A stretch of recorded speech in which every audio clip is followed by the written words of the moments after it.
Terça-feira da segunda semana de Quaresma.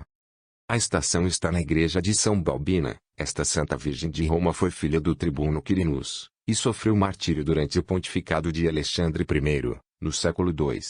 Consagrou a virgindade a Deus e levou uma vida rica em boas obras. Recolher. Concede-nos, Senhor, imploramos-te, a tua assistência, através da qual podemos passar pela observância deste santo jejum, que o que empreendemos pela tua nomeação, podemos realizar pela tua graça. Através de Cristo, nosso Senhor. Amém. Epístola. Lição do livro dos 3 reis, 1 Reis, 17:8-16. Naqueles dias, a palavra do Senhor veio a Elias, a Tesbite, dizendo: Levante-se, e vá para Sarepta, uma cidade dos Sidonianos, e habitue lá, pois ordenei a uma viúva que lá lhe desse de comer. Ela surgiu, e foi para Sarepta.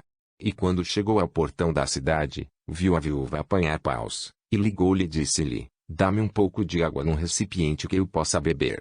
E quando ela ia buscá-la, ela ligou-me, a dizer: Traga-me, também, suplico-te, um pedaço de pão na tua mão. E ela respondeu: Como o Senhor teu Deus vive, eu não tenho pão, mas apenas um punhado de refeição numa panela, e um pouco de óleo numa muleta. Eis que estou a recolher 2 paus, que posso entrar e vesti-lo para mim e para o meu filho, e podemos comê-lo, e morrer. E Elias disse-lhe: Não tema, mas vá, e faça como você tem dito, mas primeiro fazer para mim da mesma refeição um pequeno bolo de lareira, e trazê-lo para mim, e depois, fazer para si mesmo e seu filho. Por isso, sai do Senhor, o Deus de Israel, o pote de refeição não desperdiçará, nem a cruz de óleo será diminuída, até ao dia em que o Senhor dará chuva sobre a face da terra. Ela foi, e fê-lo de acordo com a palavra de Elias, e ela comeu, e ela, e a sua casa, e a partir desse dia o pote de refeição não desperdiçou, e o cruz de óleo não foi diminuído, de acordo com a palavra do Senhor, que ele falou na mão de Elias. A instrução dos catechumens é prosseguida através dos factos do Evangelho, que são apresentados todos os dias, e a Igreja leu-lhes as profecias do Antigo Testamento, que devem ser cumpridas pela rejeição dos judeus, e pela vocação dos gentios. Elias, que é o nosso fiel companheiro durante a Quaresma, está hoje representado para nós como antecipando, por sua própria conduta, o tratamento que Deus um dia mostrará ao seu povo ingrato. Uma seca de 3 anos tinha sido enviada sobre o reino de Israel, mas as pessoas continuaram obstinadas nos seus pecados. Elias vai à procura de alguém que lhe dê comida. É um grande privilégio entreter o profeta, pois Deus está com ele. Então vá para onde vai? É para qualquer família no reino de Israel. Ou passará para a terra de Judá. Negligencie os dois, e dirige os seus passos para a terra dos gentios. Entra no país de Sidom, e chegando aos portões de uma cidade chamada Sarepta, vê uma pobre viúva. É para ela que transfere a bênção que Israel tinha rejeitado. O próprio Nosso Senhor tomou conhecimento deste acontecimento na vida do profeta, que retrata, em cores tão fortes, a justiça de Deus para com os judeus, e a sua misericórdia para conosco, gentios. Na verdade, digo-vos, havia muitas viúvas nos tempos de Elias em Israel, e para nenhum deles foi enviado, mas para Sarepta de Sidom, para uma viúva mulher. Lucas 4:25-26. Então, esta pobre mulher é uma figura dos gentios, que foram chamados à fé. Vamos estudar as circunstâncias deste evento profético. A mulher é viúva, não tem ninguém para defendê-la ou protegê-la, representa os gentios, que foram abandonados por todos, e não tinha ninguém que os pudesse salvar do inimigo da humanidade.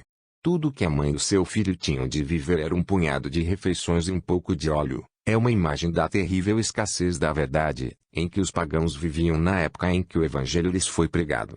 Não obstante a sua extrema pobreza, a viúva de Sarepta recebe o profeta com bondade e confiança, acredita no que lhe diz, e ela e o seu filho são salvos. Foi assim que os gentios acolheram os apóstolos, quando estes sacudiram o pó dos seus pés, e deixaram-a enfim ao Jerusalém. Mas o que significa os 2 pedaços de madeira, que a viúva tem nas mãos? Santo Agostinho, São Ceso de Arles, e Santo Isidoro de Sevilha, que, afinal, estão apenas repetindo o que era a tradição da antiga igreja, dizem-nos que esta madeira é uma figura da cruz. Com esta madeira, a viúva assa o pão que é para apoiá-la, é da cruz que os gentios recebem a vida de Jesus, que é o pão vivo. Enquanto Israel morre de fome e seca, a igreja dos gentios alimenta-se abundantemente do trigo celestial, e do petróleo, que é o símbolo da força e da caridade.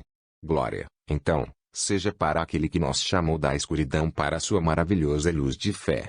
1 Pedro 2:9. Mas vamos tremer a testemunhar os males que o abuso da graça provocou a um povo inteiro. Se a justiça de Deus não poupou uma nação inteira, mas a expulsá-la, poupar-me-á a mim ou a ti se nos atrevermos a resistir ao seu apelo. O Evangelho. Sequela do Santo Evangelho segundo Mateus 23:1-12. Na altura, Jesus falou com as multidões e com os seus discípulos, dizendo: os escribas e os fariseus sentaram-se na cadeira de Moisés.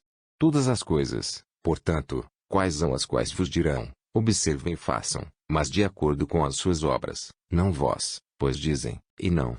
Porque eles prendem fardos pesados e insuportáveis, e colocam-nos nos ombros dos homens, mas com o dedo próprio não os movem. E todas estas obras fazem para serem vistas pelos homens, porque fazem os seus filostens largos, e ampliam as suas franjas.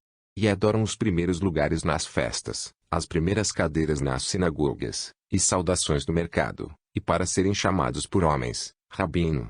Mas não se chame Rabino, pois um é o vosso mestre, e tudo o que são irmãos. E não chame nenhum seu pai sobre a terra, pois um é o seu pai, que está no céu. Nem servos chamados mestres, pois um é o seu mestre, Cristo. Aquele que for o maior entre vós, será o vosso servo. E quem quer que se exalte deve ser humilhado, e aquele que se humilhará, será exaltado. Os médicos da lei estavam sentados na cadeira de Moisés, portanto, Jesus oferece ao povo que cumpra os seus ensinamentos. Mas esta cadeira, que, apesar da indignidade deles que se sentam nela, é a cadeira da verdade, não deve permanecer muito tempo em Israel. Caifás, por ser sumo sacerdote durante o ano, irá profetizar, mas os seus crimes tornaram-no indigno do seu cargo, e a cadeira em que se senta deve ser levada e colocada no meio dos gentios. Jerusalém, que se prepara para negar o seu Salvador, deve ser privada das suas honras, e Roma, o centro do mundo pagão, é possuir dentro das suas muralhas aquela cadeira que era a glória de Jerusalém, e da qual foram proclamadas as profecias tão visivelmente cumpridas em Jesus. Doravante, esta cadeira nunca deve ser movida, embora toda a fúria dos portões do inferno procure prevalecer contra ela, essa será a fonte infalível, no qual todas as nações devem receber o ensino de verdades reveladas. A tocha da fé foi removida de Israel, mas não foi extinta. Vivamos a sua luz, e mérito pela nossa humildade que os seus raios sempre brilharem sobre nós. O que causou a perda de Israel? O seu orgulho.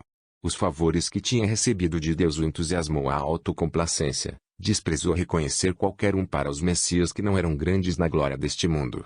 Ficou indignado ao ouvir Jesus dizer que os gentios iam participar da graça da redenção, procurou embrular as mãos no sangue do homem-deus, e isso porque o censurava pela dureza do seu coração. Estes orgulhosos judeus, mesmo quando viram que o dia do julgamento de Deus estava perto deles, mantiveram a sua arrogância teimosa. Desprezavam o resto do mundo como impuros e pecadores. O Filho de Deus tornou-se o Filho do homem. Ele é o nosso mestre, e mesmo assim ministrava-nos, como se fosse o nosso servo. Isto não nos mostra o quão preciosa é a humildade. Se os nossos semelhantes nos chamam mestre ou pai, não nos esqueçamos que ninguém é mestre ou pai, mas sim pela nomeação de Deus.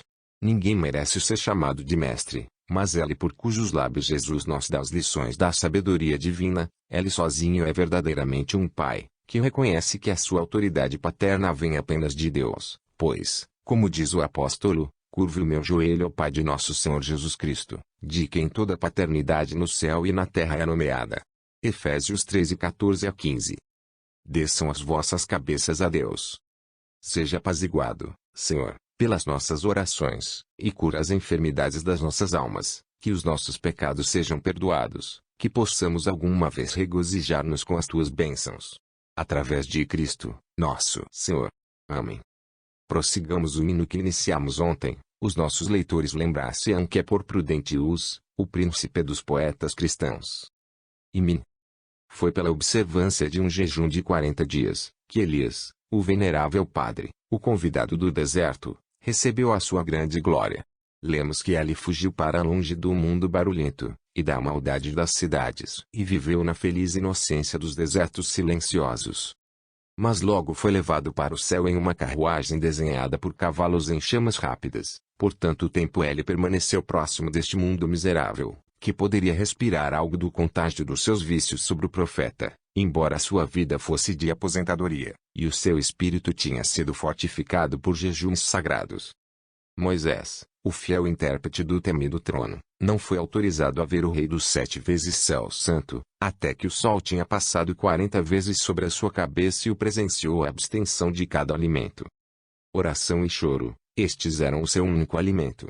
Ela passou a noite em choro, e legos prostrado no chão, que foi despedado com as suas lágrimas, até que, e finalmente, e despertado pela voz de Deus, ela dirigiu os seus passos em direção ao fogo, sobre o qual nenhum homem poderia fixar o seu olhar.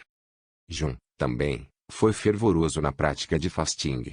Ele era o precursor do Filho de Deus, que ia fazer os caminhos tortos retos, e os caminhos ásperos, e era ensinar aos homens o caminho certo para andar.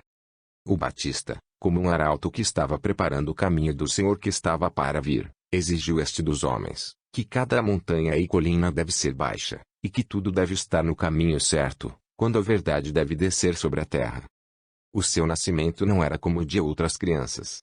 Elizabeth, velha como era, foi obrigada a ter esta criança dentro do seu ventre até agora estéril.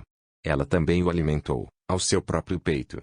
Antes do seu nascimento, anunciou a sua mãe a presença da Virgem que, como cheia de Deus.